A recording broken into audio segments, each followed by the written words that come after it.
तो hello friends लोग, मैं हूं आपका दोस्त मोंटी और आप देख रहे हैं मेरे चैनल मांगा एक्सप्लेनेशन। जो लोग इस चैनल पे नए, मेरे चैनल को सब्सक्राइब कर दे, वीडियो को एक लाइक कर दे और कमेंट में जरूर बताना कि वीडियो कैसे लगी। डिस्क्लेमर, ये मांगा हमने सिर्फ इसे हिंदी में एक्सप्लेन किया है, तो इसे कॉपीराइट स्ट्राइक से दूर रखें। चलो फिर एपिसोड को शुरू करते हैं। एपिसोड के स्टार्टिंग में हमें दिखाया जाता है जो यांग फेंग होता है वो दो अलग अलग पावर्स को एक साथ कंबाइन कर रहा होता है। वो दो अलग अलग सुपर पावर को एक साथ जोड़ रहा होता है। तभी हमें दिखाया जाता है जो यांग फेंग होता है वो उन पावर्स को एक साथ जोड़ रहा होता है, पर वो पावर एक दूसरे के साथ मैच नहीं कर रही होती है। और यांग फेंग कहता है कि अरे, ये तो एक दूसरे को कैंसिल कर रही है, ये एक दूसरे को स्वीकार नहीं कर रही है, ये एक दूसरे के साथ मर्ज नहीं होना चाहती। और फिर हमें दिखाया जाता है जो यांगफंग होता है वो कहता है कि ओ नहीं। और फिर हमें दिखाया जाता है वहाँ पे एक जोरदार धमाका हो जाता है, जिस धमाके की वजह से जो यांगफेंग होता है वो दीवार से जाके जोरदार लग जाता है, जिससे जो यांगफेंग होता है उसके पीछे की जो दीवार होती है वो भी टूटने लग जाती है। इतनी जोर से जो धमाका होता है वो हुआ होता है। और फिर हमें दिखाया जाता है जो यांगफेंग होता है वो अपने मन में सोच रहा होता है कि जब मैं इन दोनों को एक साथ कंबाइन कर रहा था, पर जो ये एक दूसरे के साथ कंबाइन नहीं हो रही थी, इन्होंने एक ऐसी फोर्स बनाई और वो एक दूसरे के साथ रिपल्शन हो गई। और उससे उसने डायरेक्ट एक बम ब्लास्ट किया, पर उसका जो ब्लास्ट था, उसकी जो फोर्स थी वो इतनी ज़्यादा पावरफुल थी कि उस ब्लास्ट को डायरेक्टली मुझे जाके हिट हुआ। और उस ब्लास्ट की वजह से मैं बहुत ज़्यादा बुरी तरह से पीछे जाके पुश किया। उसने मुझे इतनी ज़ोर से फेंका है कि मेरे पीछे की जो दीवार है वो भी टूट चुकी है। और इसकी पावर बहुत ज़्यादा है। मुझे लगता है इसी वजह से ये एक दूसरे के साथ कंबाइन नहीं हो रहे हैं। और ये सब कुछ मुझे लगता है कि मेरी पिछली जीवन में मैंने सिर्फ अफवाह ही सुनी थी कि ऐसा कोई कर सकता है कि दो अलग अलग पावर्स को एक साथ कंबाइन करना, ये सब कुछ मैंने शायद एक अफवाह ही सुनी होगी। और फिर हमें दिखाया जाता है जो यांगफेंग होता है वो अपनी जगह पे खड़ा होता है। तभी हमें दिखाया जाता है जो सुपर पावर होती है जिससे यांगफेंग टकराया होता है, वो सभी सुपर पावर जो यांगफेंग होते हैं उसके शरीर के अंदर जाने लगती है। और वो ज़बरदस्ती जा रही होती है जिससे यांगफेंग को दर्द होने लगता है। और यांगफेंग कहता है कि ओह नहीं, ये नहीं हो सकता, ये सुपर पावर डायरेक्टली मेरे शरीर के अंदर जा रही है जिससे मुझे बहुत ज़्यादा दर्द होता है। और फिर हमें दिखाया जाता है जो यांगफेंग होता है वो ये सब कुछ अपने मन में सोच ही रहा होता है कि तभी हमें दिखाया जाता है जो यांगफेंग होता है उसके मुंह के अंदर से खून की उल्टी आने लगती है और उसके मुंह से बहुत ज़्यादा ब्लड निकल रहा होता है। और फिर हमें दिखाया जाता है जो यांगफेंग होता है वो ज़ोर से नीचे जाके गिर जाता है, वो ज़मीन पे ज़ोर से गिरता है और उसके मुंह पे भी ब्लड लगा होता है। और यांगफेंग अपने मन में कह रहा होता है कि ओह नहीं, ये ऐसा क्यों हो रहा है। जो मेरी आर्टिज़न की जो स्किल है, मतलब कोई भी चीज़ बनाने की, और जो मेरी आइस वाली जो पावर है वो दोनों एक दूसरे के साथ फाइट कर रही है जिससे मुझे बहुत ज़्यादा दर्द हो रहा है। और ये ऐसा ही चलता रहा तो मेरी तो जान ही चली जाएगी। मुझे कैसे भी करके इन दोनों की जो फाइट है उसे रोकना होगा।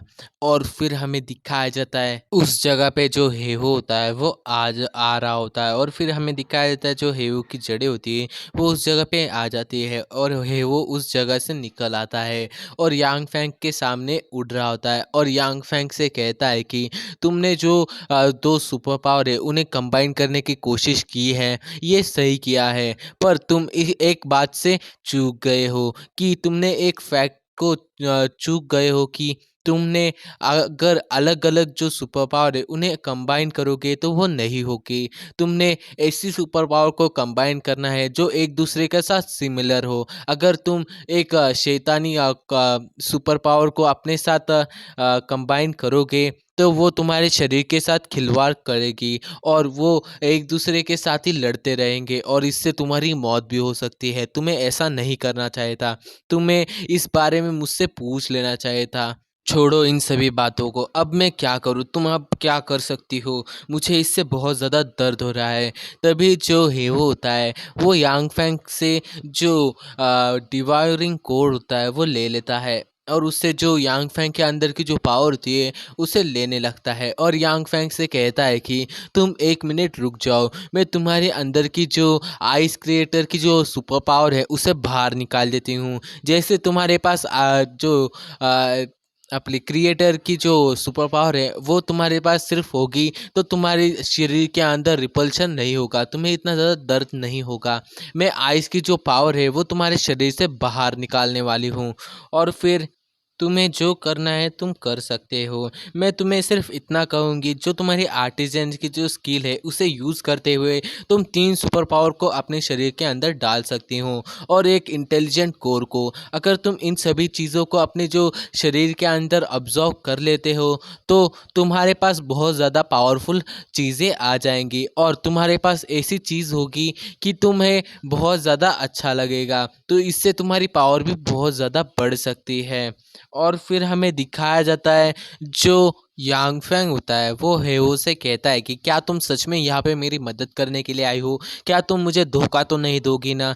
और यांग फैंग अपने मन के अंदर कह रहा होता है कि अगर इसने मेरी जो सुपर पावर थे उसे अपने जो डिवाइवरिंग कोड है उसके अंदर डालते वक्त इसने मुझ पर हमला किया तो मेरा तो खेल ही ख़त्म हो जाएगा, क्योंकि उस समय मैं बहुत ज़्यादा कमज़ोर रहूँगा और वो मुझे आसानी से मार सकती है। और फिर हमें दिखाया जाता है जो हेहो होता है वो यांग फैंग से कहता है कि आपके पास सिर्फ 2 ऑप्शन हैं। अगर आपको मेरे पे भरोसा करके मुझे आपके अंदर के जो पावर्स है उन्हें बाहर निकालने दीजिए, वरना यहाँ पे तड़प तड़प के मर जाइए। आपके पास 2 ऑप्शन है। अगर आप मुझ पे भरोसा करते हैं और मुझे आपके अंदर की जो सुपर पावर है उसे बाहर निकालने की कोशिश करने देते हैं तो आप जिंदा रह सकते हैं। और फिर हमें दिखाया जाता है जो जो यांगफेंग होता है वो हेहो से कहता है कि चलो फिर ठीक है, तुम मुझ पे ये कर सकती हो, जल्दी से इसे शुरू करो और मेरे अंदर से जो सुपर पावर है उसे बाहर निकालो, मुझे इससे और ज़्यादा पेन हो रहा है। और फिर हमें दिखाया जाता है जो हेहो होता है वो यांग फैंग के अंदर से जो सुपर पावर होती है उसे बाहर निकाल रहा होता है।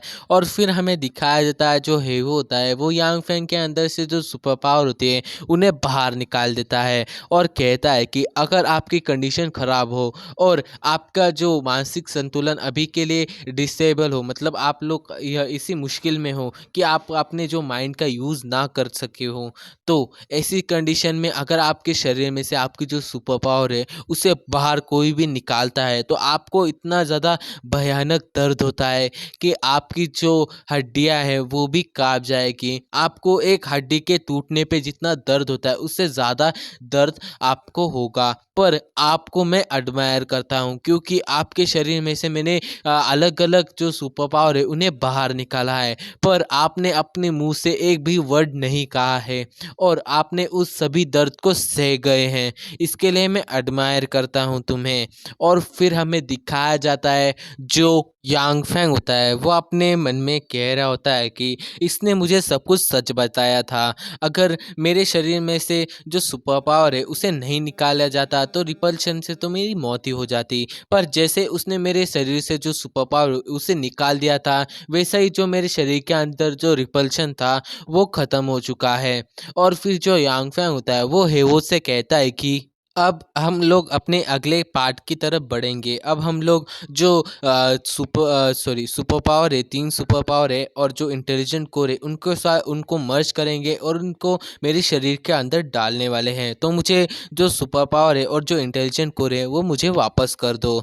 और फिर हमें दिखाया जाता है जो हेवो होता है वो यांग फैंग से कहता है कि अगर मैं ऐसा ना करूं और इन सभी चीज़ों को तुम्हें नहीं देता तो तुम मेरा क्या बिगाड़ लोगे। और फिर हमें दिखाया जाता है जो यांग फैंग होता है वो भी बहुत ज़्यादा सीरियस हो जाता है और उसके सवाल के जवाब देते हुए कहता है कि अगर तुम मुझे इन सभी चीज़ों को वापस नहीं देते तो कोई बात नहीं, पर तुम यहाँ से ज़िंदा जा नहीं पाओगी, मैं तुम्हें यहीं पे ही मार दूँगा। तुम्हें मालूम तो होगा ही मेरे पास बहुत सारे सीक्रेट हैं और मैं अपनी जो सीक्रेट है वो किसी को भी नहीं बताता। अगर तुमने मेरे साथ ऐसा किया तो मैं तुम्हें यहाँ से ज़िंदा नहीं जाने दूंगा। मैं अपने सारे के सारे जो सीक्रेट हैं उन्हें बाहर निकालूंगा और तुम्हें कैसे भी करके यहीं पे ही मार दूंगा। और फिर हमें दिखाया जाता है जो हमारा ये वाला एपिसोड है यहीं पे ही ख़त्म हो जाता है। तो भाई लोग आगे हम जानेंगे कि जो हेवो था वो यांग फैंग की बात मानता है कि नहीं, और यांग फैंग की जो सुपर पावर है उसे वापस देता है कि नहीं। तो मिलते हैं अगले एपिसोड में। भाई लोग चैनल पे नए हो तो चैनल को सब्सक्राइब और वीडियो को लाइक और शेयर जरूर करना भाई लोग। यार आप लोग लाइक नहीं कर रहे हो, कमेंट नहीं कर रहे हो, तो बहुत ज़्यादा कमेंट और लाइक ज़रूर करना, और वीडियो को ज़्यादा से ज़्यादा शेयर करो भाई लोग। हमारे व्यूज़ भी बहुत ज़्यादा कम जा रहे हैं। चलो मिलते हैं अगले किसी एपिसोड में। Till then take care, bye bye.